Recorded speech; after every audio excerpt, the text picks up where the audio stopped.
Olá, tudo bem? A gente vai começar para mais um vídeo. Hoje o tema vai ser função do segundo grau, tá? Então eu vou trazer os principais pontos, como é que a gente constrói as raízes da função, como é que a gente chega a esses resultados, como nós podemos construir o gráfico e quais seriam as situações práticas que a gente pode obter, né, nas questões dos vestibulares, dos concursos, em relação a esse assunto de função do segundo grau, tá bom? Então, inicialmente, o que é uma função do segundo grau? É uma função que tem grau 2. O grau da função vai determinar a quantidade de raízes que ela vai ter. Ou seja, se é uma função do primeiro grau, ela tem uma raiz, se é do segundo tem duas, de três, no caso do terceiro grau tem três raízes e assim por diante, tá? Então, o formato geral de uma função do segundo grau, ela vai ter essa característica aqui, ax² mais bx mais c, onde esse a é o valor que sempre está acompanhando o x com grau 2, o b é o valor que acompanha o x, que tem apenas o expoente igual a 1, e o c é um valor que está sempre sozinho, não tem nenhum x acompanhando ele.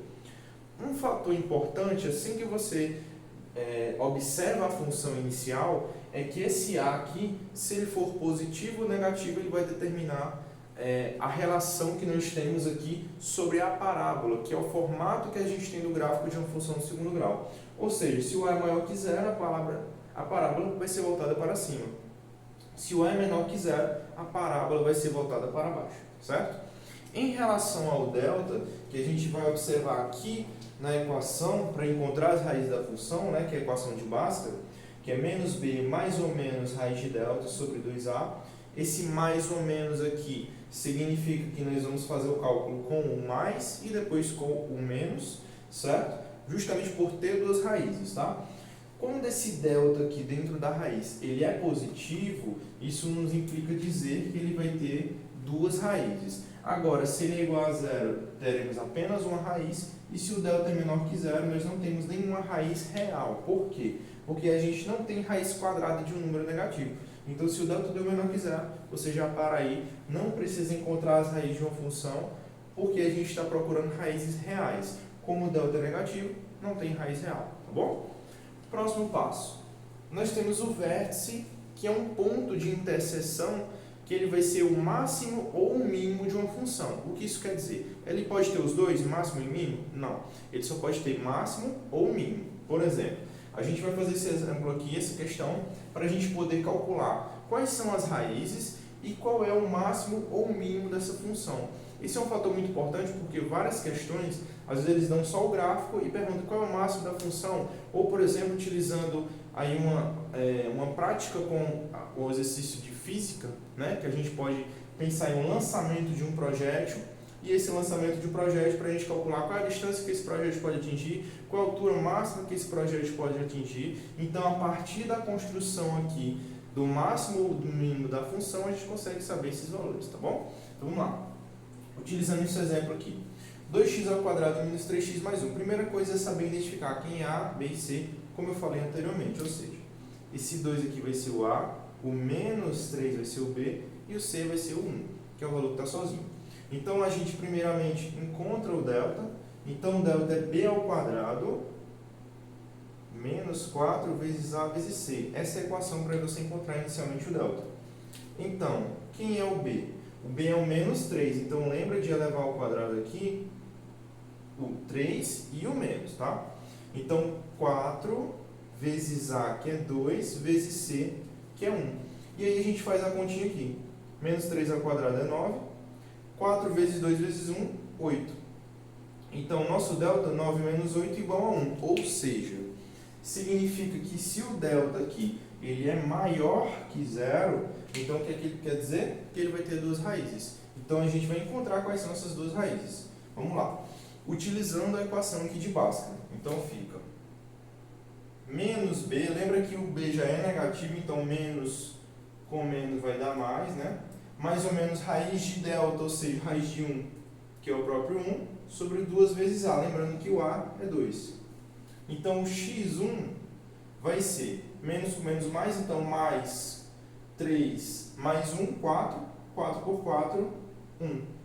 O x2 vai ser 3 menos 1, 2, 2 dividido por 4, 2 quartos, ou simplificando, 1 meio. Então, aqui são as raízes da nossa função. Se a gente for construir o gráfico dessa função, como é que ficaria? Sabemos que o formato geral de uma função do segundo grau é uma parábola, ou seja, inicialmente sabemos que como A é positivo, a parábola vai ser voltada para cima. E o que são esses dois x aqui que a gente encontrou? O x1 é um dos pontos em que a parábola intercepta aqui o gráfico, e o x2 é justamente o outro ponto. Então, a parábola ela vai ser voltada para cima, dessa maneira aqui, e aí ela intercepta esses dois pontos. Aqui é o eixo x e aqui é o eixo y. Nesse caso, como a função ela tem uma parábola voltada para cima, significa que ela vai ter um mínimo. Por que ela não tem máximo? Porque a gente entende que essa função aqui ela vai crescendo infinitamente. Então, nós não temos um limite, mas ela tem um ponto de partida. Então, esse ponto inicial aqui é o ponto mais baixo do gráfico. Então, significa que esse aqui vai ser o mínimo da função. Ou seja, o vértice dessa função aqui vai ser o mínimo dessa função. Se ela tivesse com a parábola voltada para baixo, aí ela teria máximo, ok? Como é que eu vou encontrar esse ponto? Esse ponto aqui ele é formado por duas coordenadas, x do vértice e y do vértice. O x do vértice a gente encontra através dessa equação aqui, que é menos b sobre 2a, e o y do vértice vai ser formado por menos delta sobre 4a. Calculando aqui, a gente encontra esses dois pontos, ok? Então, quais são as situações práticas que a gente pode ter em relação às funções do segundo grau? Se ele te falar o seguinte, que no caso o delta vai ter apenas uma raiz. Então, se tem apenas uma raiz, o delta é igual a zero. Então, pode ser que ele pergunte qual é o valor de C, o valor de B ou o valor de A. Você vai utilizar essa equação aqui, a equação do delta, igual a zero, né? Caso o delta seja igual a zero, tendo apenas uma raiz, e aí você consegue encontrar o B, o A ou o C, caso a questão peça.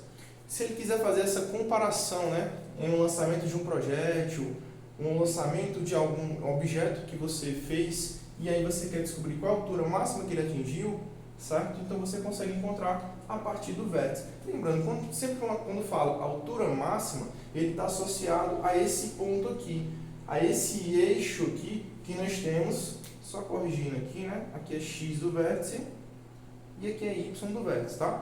Ou seja, sempre quando fala assim, máximo ou altura máxima, está se referindo ao eixo y, ou seja, o y do vértice, tá bom? Espero que tenha sido clara essa primeira parte e até a segunda parte para a gente fazer mais exercícios, tá bom? Valeu!